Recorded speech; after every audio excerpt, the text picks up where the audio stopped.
निषाद राज को आगे करते करके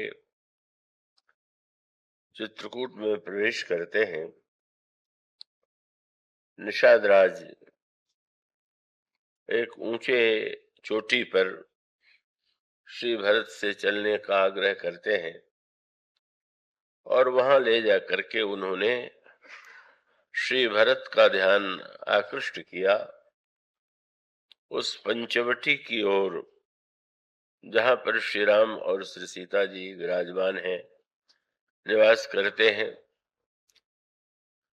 उन्होंने कहा, यह देखिए जो विशाल वृक्ष हैं, एक ओर पाकरी है, दूसरी ओर जामुन है, तीसरी ओर आम है, चौथी ओर तमाल है और इसके मध्य में एक वट वृक्ष की छाया में वेदी बनी हुई है और उस वेदी का निर्माण जनक नंदिनी सीता ने स्वयं अपने ही कर कमलों से किया है। वहीं पर तुलसी के पौधे भी लगे हुए हैं, जिसे श्री सीता जी और श्री लक्ष्मण जी ने अपने ही कर कमलों से आरोपित किया है। उस वट वृक्ष की छाया में वेदी पर बैठ करके प्रभु मुनियों से सत्संग करते हैं। मूल सूत्र वही है, पर्यावरण की शुद्धि पर आजकल लोगों का ध्यान बहुत गया हुआ है। पर्यावरण अशुद्ध हो रहा है।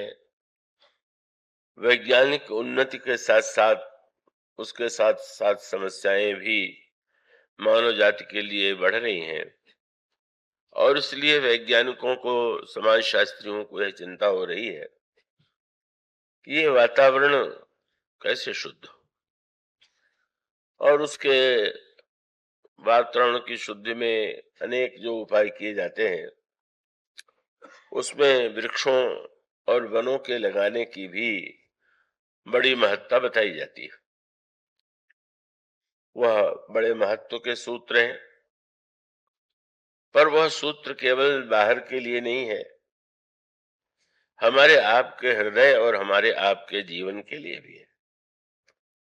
बाहर पर्यावरण अशुद्ध है तो महान विनाश है ही, पर अगर अंतर हृदय में पर्यावरण, वातावरण, हमारा अंतःकरण अशुद्ध है, तब तो उसका अभिप्राय है कि व्यक्ति जो है पूरी तरह से भौतिक रूप में भले ही विनष्ट न हो रहा हो, पर आंतरिक जीवन में वो तो विनष्ट हो ही रहा है।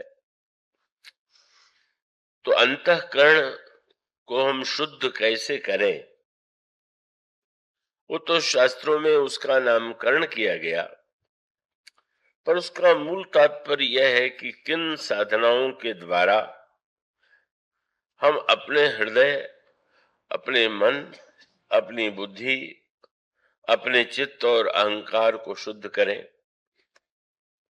और यहाँ जो ये 5 वृक्ष हैं, यह सुमेरु पर्वत पर जहां भक्त शिरोमणि भुसुंडी निवास करते हैं, वहां जो 4 वृक्ष हैं, कई इसमें स्पष्ट नहीं है, पर वहां स्पष्ट किया गया कि उन 4 वृक्षों के नीचे भुसुंडी जी 4 प्रकार की साधनाएं करते हैं।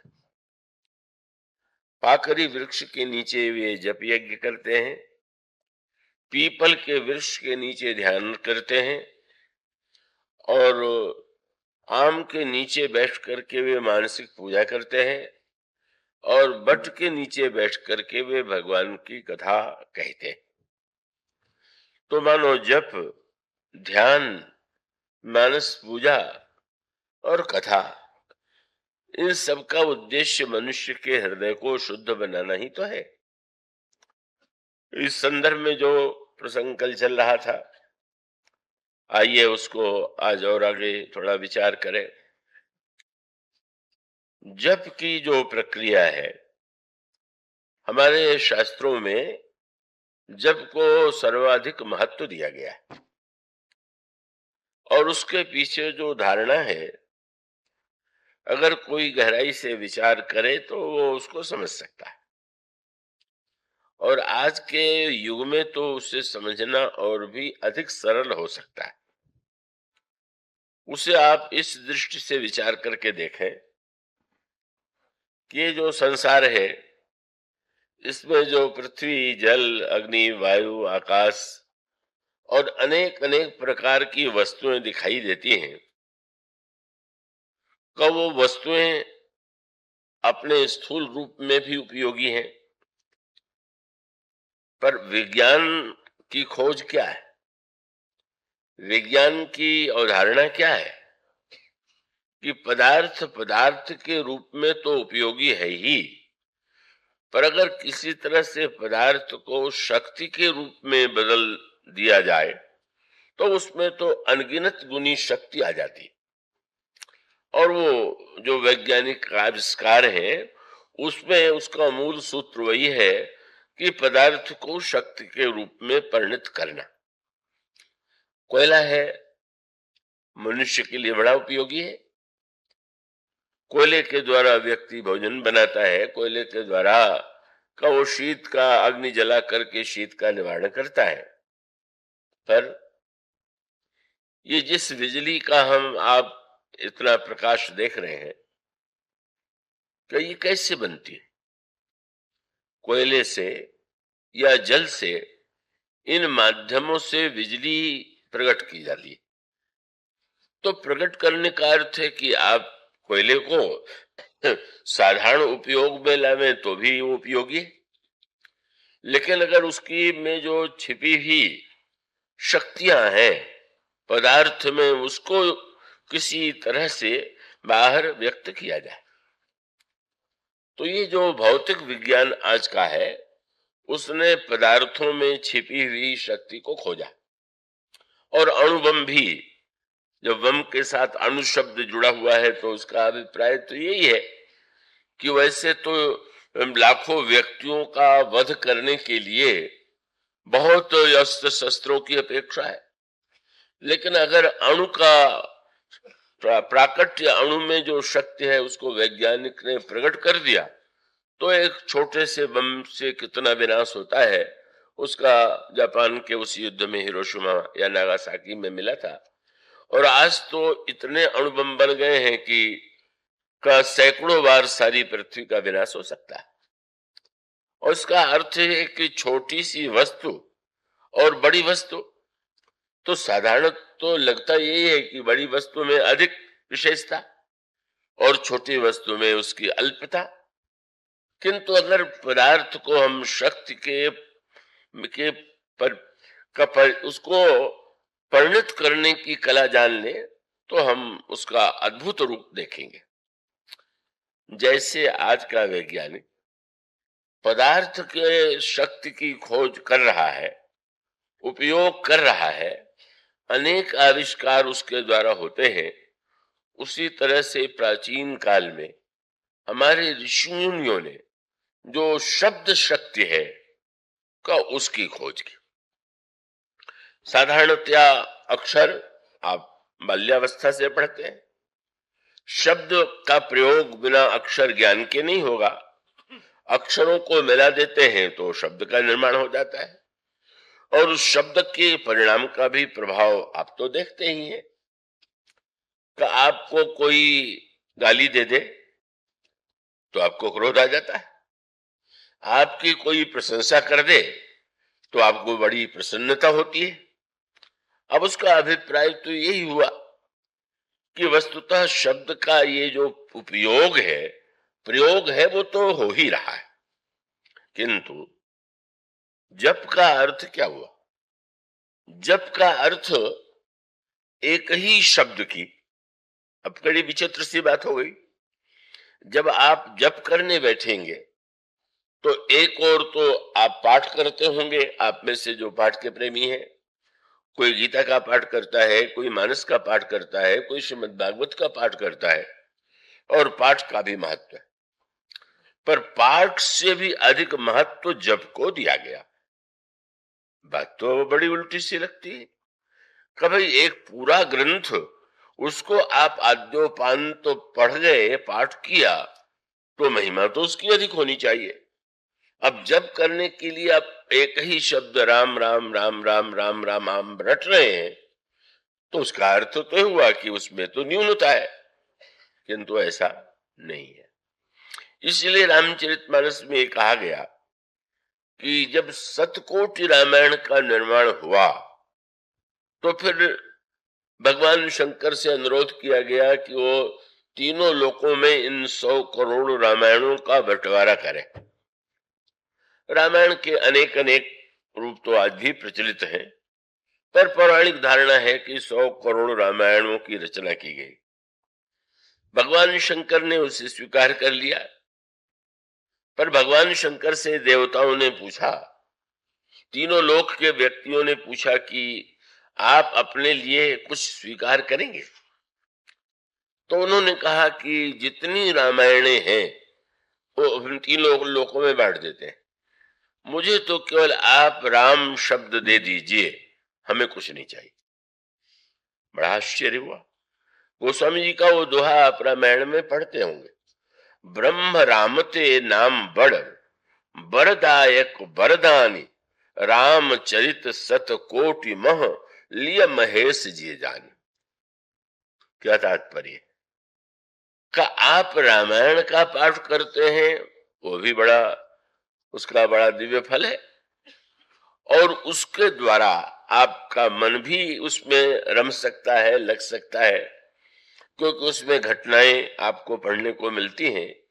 कहीं पर करुणा है, कहीं पर हास्य है, कहीं पर वीरता है, कहीं पर युद्ध है, कहीं प्रेम है, कहीं विवाह है, तो उसका एक आनंद है।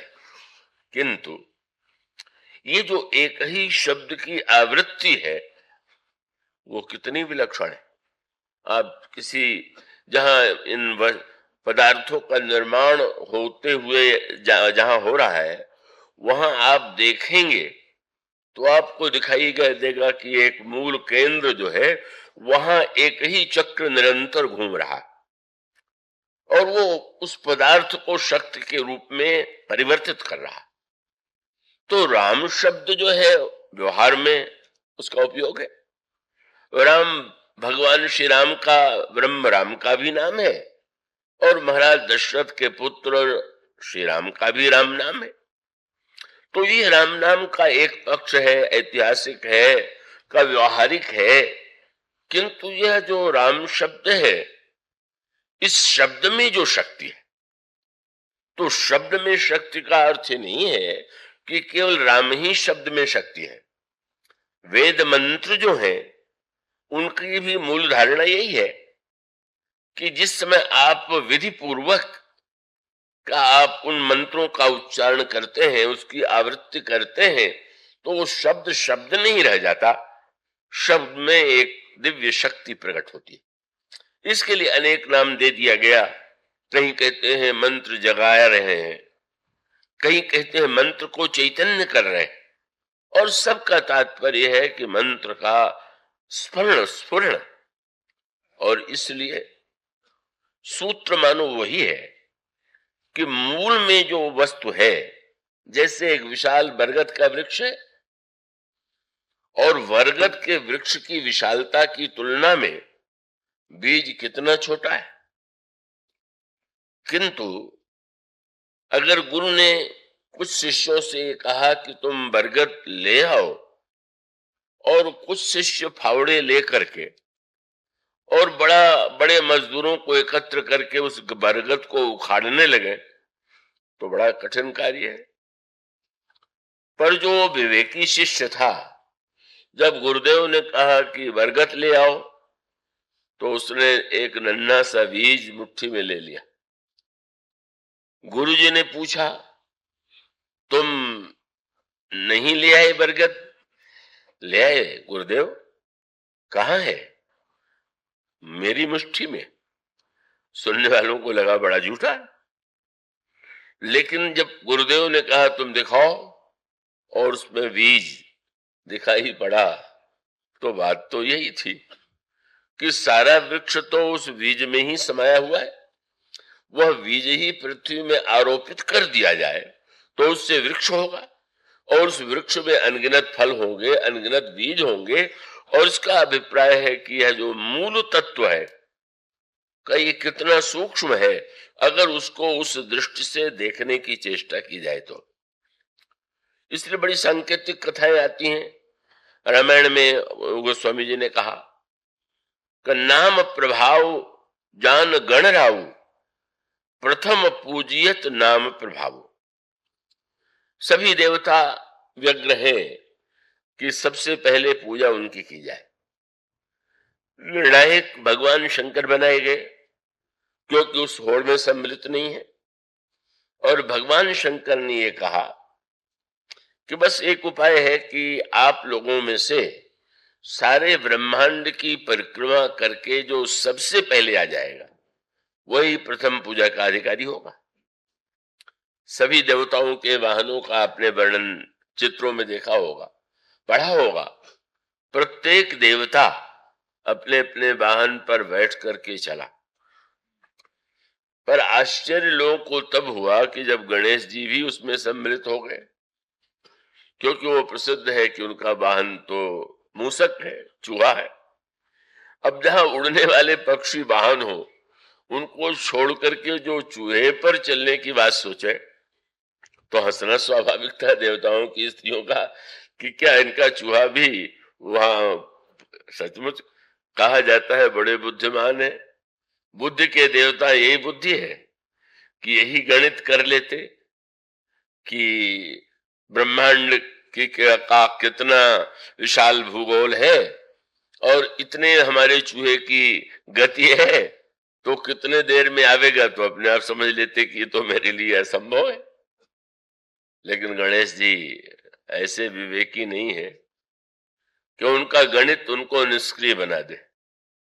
आप ध्यान रखिएगा, बुद्धिमत्ता और गणित अगर व्यक्ति को निष्क्रिय बना दे तो इससे बढ़कर के बुद्धिमत्ता का कोई दुरुपयोग नहीं। संकेत सूत्र यही है कि गणेश जी विवेक के देवता है और उनका वाहन धीमी गति वाला है। मुझे स्मरण आता है, मुंबई में एक नवयुवक मुझे ले जा रहे थे प्रवचन स्थल पर, तो आजकल युवकों में थोड़ा अधिक तीव्र गति से चलाने का ये गति का युग ही है, और वो स्वाभाविक रूप से और तेज। तो मैंने धीरे से कहा शांति से चलिए। तो उन्होंने एक सज्जन का नाम लेकर के कहा कि तो बिल्कुल उल्टी बात है। वो तो जब मैं लेकर के चलता हूं तो कहते और तेज, आप कह रहे हैं जरा धीरे चलो। तो मैंने कहा भाई वो जेठ युग के हैं, मैं गणेश युग का हूं, तो अंतर होना तो स्वाभाविक है। और इसका अर्थ है कि भौतिक विज्ञान में और आज का युग तो गति का युग है, शीघ्रता है, प्रत्येक व्यक्ति उतावला। पर विवेक का अर्थ निष्क्रियता भी नहीं। अगर कोई सोचे ही सोचे, कुछ करे ही नहीं, तो उसका विवेक किस काम का। और कोई बस भागे ही भागे बिना विचार किए अंधाधुंध, तो भी उसकी गति जो है उसके लिए घातक बन सकती है। इसलिए रामचरितमानस में जो दर्शन बताया गया उसमें यही तो कहा गया कि अगर हम जीवन संग्राम में विजय पाना चाहते हैं तो रथ पर प्राचीन काल में योद्धा बैठ करके युद्ध करते थे, और रथ के दो पहिए और उन दोनों पहियों को गोस्वामी जी ने मानव संकेत के रूप में कहा कि वो दोनों पहिए हमारे अंतर हृदय में कौन से गुण हैं जिनका वर्णन पहिए के रूप में किया गया। तब वह पंक्ति आपके ध्यान में आनी चाहिए, आ गई होगी, जहां पर भगवान राम विभीषण से कहते हैं सौरज धीरज तेहि रथ चाका। शौर्य और धैर्य वही उन दोनों रथों के दो पहिए। इसका अभिप्राय है कि शूरता की भी वृत्ति चाहिए और धीरता की वृत्ति भी चाहिए, और जब तक जीवन में दोनों का सामंजस्य न हो तब तक व्यक्ति जो है अपने लक्ष्य को सही अर्थों में नहीं पा सकता। इसलिए आप भगवान राम और लक्ष्मण के संवाद पर कभी कभी दृष्टि डालें तो आपको एक अंतर लगता है कि लक्ष्मण जी कुछ उतावले हैं, तेजस्वी हैं, भगवान राम बहुत शांत स्वभाव के हैं। तो बड़ा मधुर संवाद आता है। भगवान राम लंका पर आक्रमण करने के लिए प्रस्तुत हैं, बानरों की सेना लेकर के समुद्र के किनारे पहुंच गए हैं, पर इस विशाल समुद्र को पार कैसे किया जाए। प्रभु ने अपने निकट बैठे हुए जो मंत्री हैं, भक्त हैं, उनसे प्रश्न किया कि आप लोग बतावें कि इस समुद्र को कैसे पार किया जाए। सबसे पहले विभीषण जी बोल पड़े। विभीषण अभी अभी आए थे, थोड़ी देर पहले ही का भगवान ने उन्हें शरण में स्वीकार किया था, और उन्होंने तुरंत कहा कि महाराज, मैं तो यही कहूंगा कि समुद्र आपका कुलगुरु है, आप उसकी प्रार्थना करें, उपवास करें, और वो प्रसन्न होकर के उपाय बता देगा और सेना पार हो जाएगी। प्रभु का जैसा शील है, जैसा स्वभाव है, उन्होंने तत्काल यही कहा कि मित्र, सखा कही तुम नीक उपाय। मित्र, तुमने बहुत सुंदर उपाय बताया है, और करिए दैव जो होए सहाय। अगर दैव सहायक होगा तो सफलता मिलेगी। अब वहीं पर लक्ष्मण जी बैठे हुए, भगवान राम ने विभीषण पर इतना विश्वास कर लिया, प्रशंसा भी कर दिया, पर उनको लगा कि इसके साथ साथ प्रभु के मुख से ये निकलना कि अगर दैव सहायक होगा तो सफलता मिलेगी, वो तो उन्हें बड़ा प्रिय लगा। बड़े तेजस्वी स्वभाव के हैं, और वो समझने लिखा कि उनको प्रभु की बात अच्छी नहीं लगी, और उनका इतना निकट संबंध है प्रभु से कि कुछ भी कह देने में उन्हें संकोच नहीं लगता। उन्होंने वो समझने कहा कि मंत्रण यह लक्ष्मण मन भावा, राम बचन सुनी अति दुख पावा। हम लोग युद्ध के लिए प्रस्तुत हैं, वहां पर किशोरी जी लंका में कष्ट और राक्षसियों में घिरी हुई हैं, और आप यहाँ पर मंत्रणा के लिए प्रश्न पूछ रहे हैं। और एक व्यक्ति जो अभी नया नया आया, वो आकर के आपसे कह रहा है कि आप प्रार्थना कीजिए, और आप उसके लिए प्रस्तुत नहीं हो गए, और आपने ये भी कह दिया कि दैव सहायक होगा तो सफल हो जाएगा। तो क्या दैव शब्द आपको शोभा देता है क्या? आलसी निकम्मे तो हमेशा ही देवी देवी किए ही करते, पर आपको तो ये शब्द नहीं बोलना चाहिए। अरे नाथ दैव कर कमन भरोसा, सोखे सिंधु करिय मन रोसा। कादर मन कर एक अधारा, दैव दैव आलसी पुकारा। सौर्य की वाणी है, तो सौर्य की वाणी भगवान श्री राम का ये समुद्र शीघ्रता से पार करके का वो लंका पर विजय प्राप्त तो नहीं करना चाहते। भगवान श्री राम जो कुछ कर रहे हैं, उसके मूल में उनका विवेक, उनका शील, उनकी नीति, उनकी प्रीति, सबका दर्शन मिलता है। भगवान श्री राम की प्रीति की कल्पना आप कीजिए। प्रीति में जो विश्वास होता है कि एक और विभीषण और दूसरी ओर लक्ष्मण, एक और उनका अपना छोटा भाई और दूसरी ओर उनके शत्रु का छोटा भाई। और भगवान राम के सामने अगर दो भाई हों, या किसी व्यक्ति के सामने एक अपना जाना हुआ, परखा हुआ, और दूसरा विरोधी के यहां से आया हुआ, तो व्यक्ति को तो उस पर विश्वास नहीं होगा। पर भगवान श्री राम ने, जब लक्ष्मण जी उतावले हैं, तो उनका ध्यान केवल इसी की ओर है कि शीघ्रता से चलें और विजय प्राप्त करें।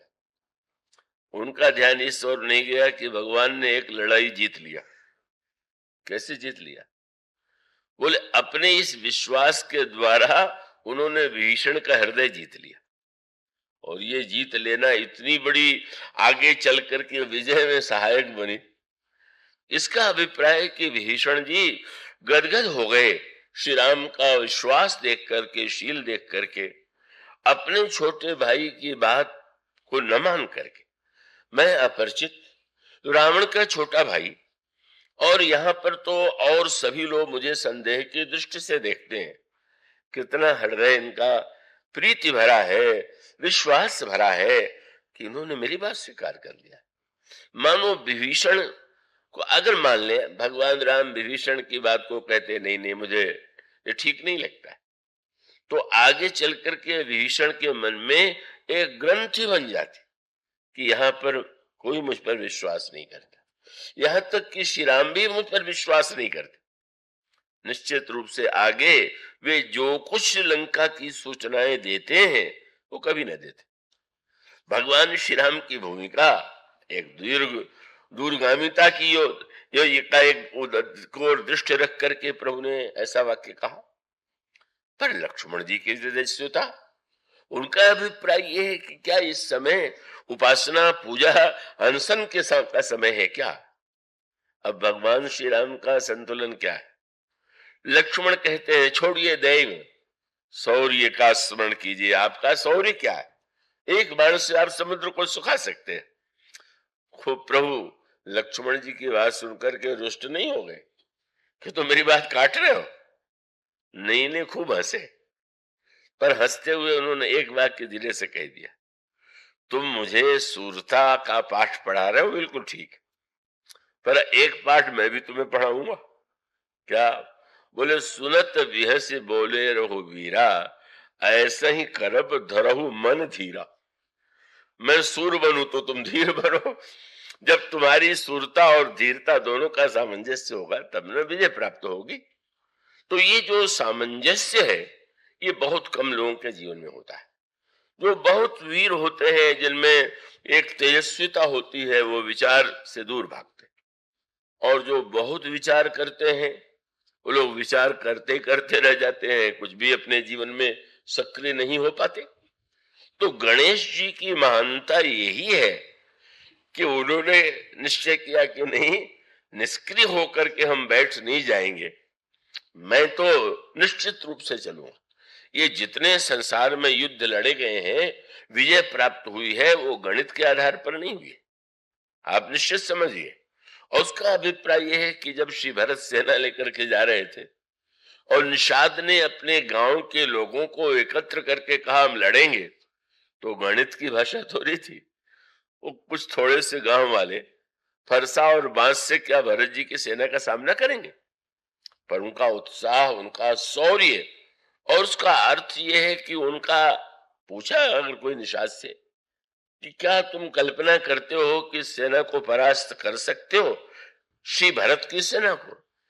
तो निषाद ने कहा कि हम युद्ध करके मर सकते, पर मरने के बाद जो संदेश भरत को मिलेगा, भरत में विवेक होगा तो वो कभी भी आगे नहीं बढ़ेंगे।